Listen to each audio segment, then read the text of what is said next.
Hi hello എല്ലാവർക്കും നമസ്കാരം. ഇന്ന് നമ്മൾ തയ്യാറാക്കാൻ പോകുന്നത് ചിക്കൻ മൊപ്പാസ്. വളരെ ടേസ്റ്റി ആയിട്ടുള്ളതും എളുപ്പത്തിൽ തയ്യാറാക്കാൻ പറ്റുന്നതുമായ ഒരു കറിയാണ് ചിക്കൻ മൊപ്പാസ്. ഈ വീഡിയോ കണ്ട് ഇഷ്ടമായാൽ ലൈക്ക് ചെയ്യണം, ഷെയർ ചെയ്യണം, സബ്സ്ക്രൈബ് ചെയ്യണം. ഇത് നമുക്ക് അപ്പത്തിൻ്റെ കൂടെ, ഇടിയപ്പം, ചപ്പാത്തി, പൊറോട്ട എല്ലാത്തിൻ്റെ കൂടെയും കഴിക്കാൻ പറ്റിയൊരു കറിയാണ്.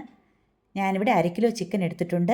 കഴുകി വൃത്തിയാക്കി വെച്ചിരിക്കുകയാണ്. ഇതിലേക്ക് 1/2 ടീസ്പൂൺ മഞ്ഞൾപ്പൊടി, 1 ടീസ്പൂൺ കുരുമുളക് പൊടി, ആവശ്യത്തിന് ഉപ്പ്,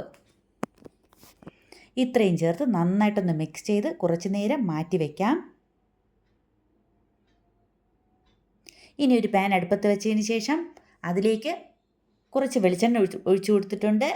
ഇതിലേക്ക് പട്ട, ഗ്രാമ്പൂ, പട്ടയുടെ ലീഫ് ഇത്രയും ചേർത്തൊന്ന് വറുത്ത് കൊടുക്കാം.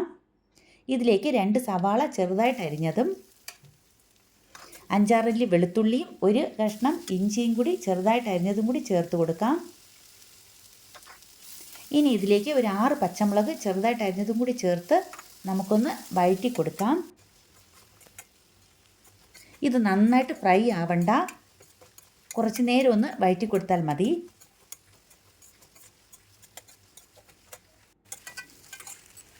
കുറച്ച് ഉപ്പും കൂടി ചേർത്ത് കൊടുക്കാം. നമ്മൾ നേരത്തെ ചിക്കനിൽ ഉപ്പ് ചേർത്തിട്ടുണ്ട്, അതുകൊണ്ട് കുറച്ച് ഉപ്പിട്ടാൽ മതി. 2 ടേബിൾ സ്പൂൺ മല്ലിപ്പൊടി, 1/2 ടീസ്പൂൺ മഞ്ഞൾപ്പൊടി, 1 ടീസ്പൂൺ കുരുമുളക്, 1 ടീസ്പൂൺ ഗരം മസാല ഇത്രയും ചേർത്ത് ഒന്ന് പച്ചമണം മാറുന്നത് വരെ ഒന്ന് വറുത്ത് കൊടുക്കാം. ഇനി ഇതിലേക്ക് ഒരു തക്കാളി നീളത്തിൽ അരിഞ്ഞതും കൂടി ചേർത്ത് നന്നായിട്ടൊന്ന് ഇളക്കി ഒന്ന് വഴറ്റിയെടുക്കാം. തക്കാളി നല്ലതുപോലെ വേവണ്ട.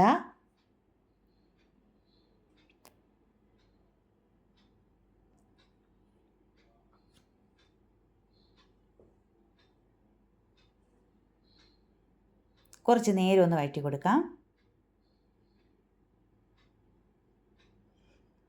ഇനി ഇതിലേക്ക് നേരത്തെ മാഗ്നേറ്റ് ചെയ്ത് വെച്ചിരിക്കുന്ന ചിക്കനും കൂടി ചേർത്ത് നന്നായിട്ടൊന്ന് ഇളക്കി യോജിപ്പിക്കാം.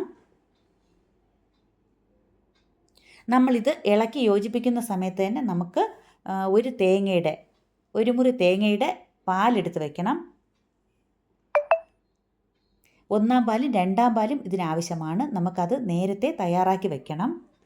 ഇറച്ചി വേവുന്ന സമയം കൊണ്ട് നമുക്ക് കുറച്ച് കറിവേപ്പില കൂടെ ഇട്ട് നമുക്കൊന്ന് അടച്ച് വെച്ച് വേവിക്കാം. ഇനി ഇതിലേക്ക് നമുക്ക് 2-ാം പാല് ചേർത്ത് കൊടുക്കാം.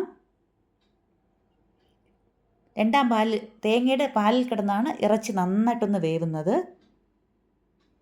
നന്നായിട്ടൊന്ന് ഇളക്കിയതിന് ശേഷം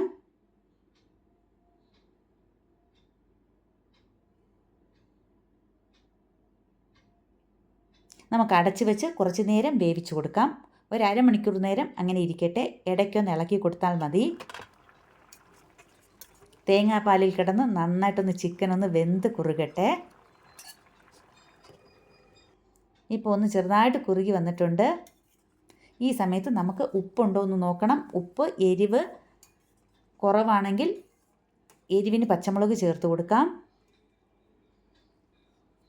കുറച്ച് ഉപ്പ് കുറവുണ്ട്, അതുകൊണ്ട് ഞാൻ കുറച്ച് ഉപ്പ് ഇട്ട് കൊടുക്കുന്നുണ്ട്.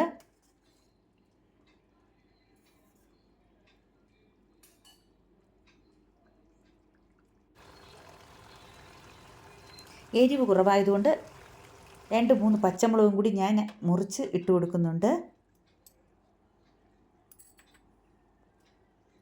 ഒരു തക്കാളിയും കൂടി അരിഞ്ഞ് ചേർക്കുന്നുണ്ട്. ഇനി ഇതെല്ലാം കൂടി നമുക്ക് നന്നായിട്ടൊന്ന് വഴറ്റി കൊടുക്കാം. കുറച്ച് കറിവേപ്പിലയും കൂടി ചേർത്ത് കൊടുക്കാം. ഒന്ന് ഇളക്കി കൊടുക്കാം. 1-ാം പാൽ ഒഴിച്ച് കഴിഞ്ഞാൽ നമുക്ക് പിന്നെ തിളപ്പിക്കാൻ പറ്റില്ല. നന്നായിട്ടൊന്ന് കുറുകിയതിന് ശേഷം നമുക്കിനി 1-ാം പാല് ചേർത്ത് കൊടുക്കാം. ഇനി ഇതൊന്ന് നമുക്ക് നന്നായിട്ടൊന്ന് ഇളക്കി യോജിപ്പിക്കാം. 1-ാം പാൽ ഒഴിച്ച് കഴിഞ്ഞാൽ തിളപ്പിക്കരുത്. തിളച്ച് കഴിഞ്ഞാൽ അത് പിരിഞ്ഞു പോകും. ഒന്ന് ചെറുതായിട്ടൊന്ന് ചൂടായി കിട്ടിയാൽ മതി. ഈ സമയം നമുക്കൊരു 10-15 ചെറിയ ഉള്ളി ഒന്ന് അരിഞ്ഞെടുക്കണം.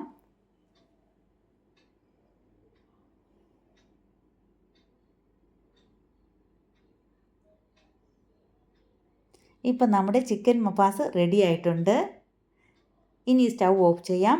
ഇനി നമുക്ക് വേറൊരു പാൻ അടുപ്പത്ത് വയ്ക്കാം. അതിലേക്ക് കുറച്ച് ഓയിൽ ഒഴിച്ച് കൊടുത്തിട്ടുണ്ട്. ഇനി ഒരു 10-15 ചെറിയ ഉള്ളി വട്ടത്തിൽ അരിഞ്ഞതും കൂടി ചേർത്ത് നമുക്കൊന്ന് നന്നായിട്ടൊന്ന് വഴറ്റി കൊടുക്കാം. ഇതൊന്ന് ഫ്രൈ ആയി കിട്ടണം. ചെറിയ ഉള്ളി വഴറ്റി ചേർക്കുമ്പോഴാണ് അതിൻ്റെ ടേസ്റ്റ് കൂടുന്നത്.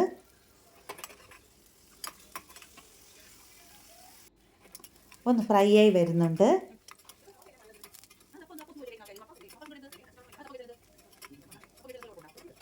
ഇനി ഇതിലേക്ക് ഞാൻ 2-3 പച്ചമുളകും കുറച്ച് കറിവേപ്പിലയും കൂടെ ചേർത്ത് കൊടുക്കുന്നുണ്ട്. ഇനി ഇതും കൂടെ ഒന്ന് നന്നായിട്ടൊന്ന് ഫ്രൈ ആയി കിട്ടട്ടെ.